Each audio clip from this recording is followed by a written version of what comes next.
सभी को सुप्रभात। आज कक्षा 12 विषय शिक्षा शास्त्र में मैं आपको पर्यावरणीय शिक्षा के बारे में बताऊंगा। पर्यावरण शिक्षा किसे कहते हैं? तो सबसे पहले मैं आपको शिक्षा बताऊंगा, उसके बाद मैं आपको पर्यावरण के बारे में बताऊंगा। शिक्षा क्या है? शिक्षा वह साधन है जिसके माध्यम से बालक की अंतर्निहित शक्तियों को विकसित किया जाता है। हर बालक असीम शक्तियां लिए हुए है, लेकिन वह ठीक उस बजरंगबली के तरीके से है जो अपनी ताकत को भुलाए हुए है। और वहां पर बजरंगबली को याद दिलाया गया था कि आप पवन पुत्र हैं, आप जाइए लंका को। यहाँ पर एक शिक्षक क्या करता है, उस अबोध बालक के अंदर, अज्ञानी बालक के अंदर ज्ञान रूपी शिक्षा का दिया जलाता है। उसकी शक्तियों को क्या करता है? उजागर करता है। और वह बालक शिक्षा के माध्यम से अज्ञानता से ज्ञानता की ओर बढ़ता है और उसके अंतर्निहित योग्यता, विद्वता, कलाएं, क्षमताएं शिक्षा के द्वारा विकसित होती हैं। ये शिक्षा है। पर्यावरण क्या है? पर्यावरण शब्द दो शब्दों से मिलकर बना है, परि प्लस आवरण। परि का अर्थ होता है चारों ओर, आवरण का अर्थ होता है घिरा हुआ या घेरे हुए, यानी कि वह बाहरी शक्ति जो हमें चारों ओर से घेरे हुए है, वो क्या है? पर्यावरण है। अब हमको आप बताइए कि आपको चारों ओर से कौन घेरे हुए है? मैं आपसे एक सवाल पूछता हूँ, आप उसका जवाब जरूर देना कमेंट बॉक्स में कि क्या, जैसे पर्यावरण बताया गया चारों ओर से घिरा हुआ, मैं अपने आप को मानता हूँ कि मैं चारों ओर से घिरा हूँ। क्या मैं जल या पानी से या पानी ने हमको चारों ओर से घेर रखा है? तो आपका आंसर क्या होगा? आप कहेंगे जी सर, तालाब है, नदियां हैं, ये है, वो है। मैं पूछता इस टाइम जहां आप पढ़ रहे हैं, जिस टाइम आप पढ़ रहे हैं इस वीडियो को, बताइए उस टाइम क्या आपको जल घेरे हुए? और जल को किसने बनाया? प्रकृति ने बनाया। परिभाषा तो यही कहती है कि जो चारों ओर से घेरे हुए, वह बाहरी शक्ति जो हमें चारों ओर से घेरे हुए है। तो आप रूम में बैठे हैं, बताइए क्या आपको जल चारों ओर से घेरे हुए है कमरे में? आपका जवाब क्या होगा? पता नहीं? अच्छा मैं बता रहा हूँ, जी हाँ, जल आपको चारों ओर से घेरे हुए है। आपको हवाएं ठंडी गर्म लगती कि नहीं लगती हैं? कूलर के आगे बैठते बहुत ठंडा लगता है। क्यों? क्योंकि हवाएं अपने साथ पानी की वाष्प या नमी लेकर चलती हैं। जिन हवाओं में नमी होती है वो हवाएं ठंडी होती हैं, जो हवाएं गर्म होती हैं उनमें नमी नहीं होती है। तो नमी मतलब पानी, और पानी मतलब ठंडी, ठंडी मतलब पानी घेरे हुए है। समझ गए होंगे। अब देखिए, प्रकृति ने सब कुछ बनाया और वह मानव को चारों ओर से घेरे हुए है। पेड़ पौधे, कीड़े मकोड़े, जितनी भी चीजें हमको दिखाई दे रही हैं इस टाइम, वो सब हमें चारों ओर से घेरे हुए हैं। घर काहे से बना है? प्रकृति मिट्टी से बना है ना। दरवाजा काहे से बना है? लकड़ी से बना है, पेड़ से बना है। किसने बनाया? प्रकृति ने बनाया। तो इस तरीके से हम आज आपको पर्यावरणीय शिक्षा का अर्थ बताएंगे। तो भैया, पर्यावरणीय शिक्षा का अभिप्राय अच्छी नागरिकता विकसित करने के लिए संपूर्ण पाठ्यक्रम को पर्यावरण मूल्यों तथा समस्याओं पर केंद्रित होना चाहिए। पर्यावरण की हमारे जीवन में उपयोगिता क्या है, उसका महत्व क्या है, और दूसरी चीज इसमें कहा है समस्याएं क्या है।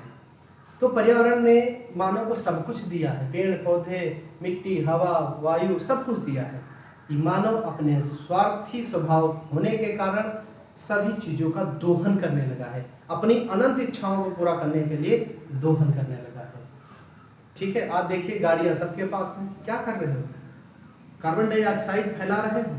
क्या होगा? कैंसर होगा। किसको होगा? मानव को होगा। लेकिन प्रकृति क्या कर रही है? प्रकृति ऐसा नहीं होने दे रही है। वो क्या कह रही है? वो कार्बन डाइऑक्साइड को खा रही है और दे क्या रही? ऑक्सीजन दे रही है ना। तो प्रकृति जो है वो हर तरीके से हमारे लिए उपयोगी है, भगवान के समान है। ठीक है, चले हम देखते हैं कि पर्यावरणीय शिक्षा क्या है। पर्यावरणीय शिक्षा में हमें एक ऐसे नागरिक बनाने पर बल दिया जाता है जिससे हम अपने वातावरण को, पर्यावरण को, पेड़ पौधों को, जीव जंतुओं को, सबको जो है बचा सकें, सुरक्षित कर सकें, क्योंकि जीवन बहुत लंबा है। आने वाला कल बहुत बड़ा है, इसलिए हमें आज से इन चीज़ों की रक्षा करनी होगी। ठीक है, प्राकृतिक संपदा की रक्षा करनी होगी। देखते हैं हम कि पर्यावरण का स्वरूप क्या है, पर्यावरण शिक्षा का स्वरूप क्या है। पर्यावरण शिक्षा का माध्यम पर्यावरण है। जो पर्यावरण के माध्यम से आपको शिक्षा दी जा रही है वह पर्यावरण ही है। पर्यावरण शिक्षा का माध्यम पर्यावरण है।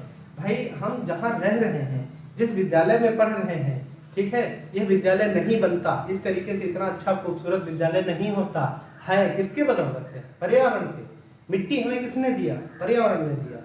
पेड़ पौधे किसने दिया? पर्यावरण ने दिया। पानी जो स्वच्छ जल हम पीते कौन देता है? पर्यावरण को मिला, सब प्रकृति ने दिया है। ठीक है, तो हम सबके आभारी हैं। यह बात एक कुशल नागरिक, योग्य नागरिक, जिम्मेदार नागरिक बनाने के लिए पर्यावरण पाठ्यक्रम में पर्यावरण विषय को पढ़ाया जाता है कि आप एक योग्य, सक्षम, कुशल नागरिक बने। अगला देखिए, पर्यावरण शिक्षा पर्यावरण से संबंधित है। पर्यावरण शिक्षा में जो कुछ भी पढ़ाया जाएगा वह सब पर्यावरण से जुड़ा होगा। ठीक है, उसमें कोई ऐसी चीज नहीं होगी जो पर्यावरण से जुड़ी ना हो। और मेरा मानना है कि ऐसी कोई चीज नहीं है जो पर्यावरण से जुड़ी ना हो। हम मानव जो जितने भी कार्य करते हैं सब प्रकृति पर ही निर्भर हैं। ठीक है, पानी के बिना हम रह नहीं सकते, हवा के बिना हम रह नहीं सकते हैं। ठीक है, आकाश के बिना रह नहीं सकते, सूर्य के बिना हम रह नहीं सकते हैं। सब कौन दे रहा है? पर्यावरण दे रहा है। ऑक्सीजन के बिना रह नहीं सकते हैं। तो इसलिए पर्यावरण शिक्षा में पर्यावरण को ही केंद्र में रखकर पढ़ाया जाता है। पर्यावरण शिक्षा का क्षेत्र पर्यावरण है। पर्यावरण में ही क्षेत्र जो है, पर्यावरण शिक्षा का क्षेत्र पर्यावरण है। इसमें देखिए प्रदूषण है, जल प्रदूषण, वायु प्रदूषण है ना, मृदा प्रदूषण, ध्वनि प्रदूषण, और औद्योगिक केंद्र है, औद्योगिक फैक्ट्रियां हैं। ये सब मानव अपनी जरूरतों के लिए लगा रहा है। ठीक है, फैक्ट्रियां लगा रहा है बहुत सारी, तो निश्चित रूप से फैक्ट्रियों से फायदा भी हो रहा है, अप्रत्यक्ष रूप में बहुत बड़ा नुकसान भी हो रहा है, क्योंकि उसमें से केमिकल निकल रहा है। फैक्ट्रियों का केमिकल पानी में मिल रहा है, नदियों में मिल रहा है, नदियों से कीड़े मकोड़े खाते हैं, मछलियाँ खाते हैं, बहुत से लोग पीते भी हैं। तो इस तरीके से कुछ जीव जंतुओं के माध्यम से मानव तक अट जाती हैं, कुछ दूषित जल से मानव तक पहुंच जाती हैं। ये सारी बातें हमें पर्यावरण शिक्षा में पढ़ने को मिलता है, क्योंकि यह पर्यावरण क्षेत्र पर्यावरण शिक्षा के अंतर्गत ही आता है। तो इस तरीके से आज इस पाठ में हमने आपको पर्यावरण शिक्षा के बारे में और पर्यावरण शिक्षा के स्वरूप के बारे में बताया है। ठीक है, फिर देख लीजिए स्वरूप। पर्यावरण शिक्षा का माध्यम पर्यावरण है। इसमें हमें क्या पढ़ाएंगे? इस कौन सी शिक्षा में? पर्यावरण शिक्षा में क्या पढ़ाएंगे? पर्यावरण पढ़ाएंगे। कौन सा? जो हमें चारों ओर से घेरे हुए हैं। दूसरा, पर्यावरण शिक्षा का पर्यावरण से संबंध है या संबंधित है। हम जो कुछ भी यहाँ पढ़ेंगे पर्यावरण शिक्षा में, वह पर्यावरण से ही सब जुड़ा हुआ है, वही चीजें हम आपको पढ़ाएंगे। पर्यावरण शिक्षा का क्षेत्र पर्यावरण है। जितने भी हमारे आसपास क्षेत्र में घटनाएं घटित होती हैं, जो कुछ भी होता है वह सब पर्यावरण के ही अंतर्गत आता है।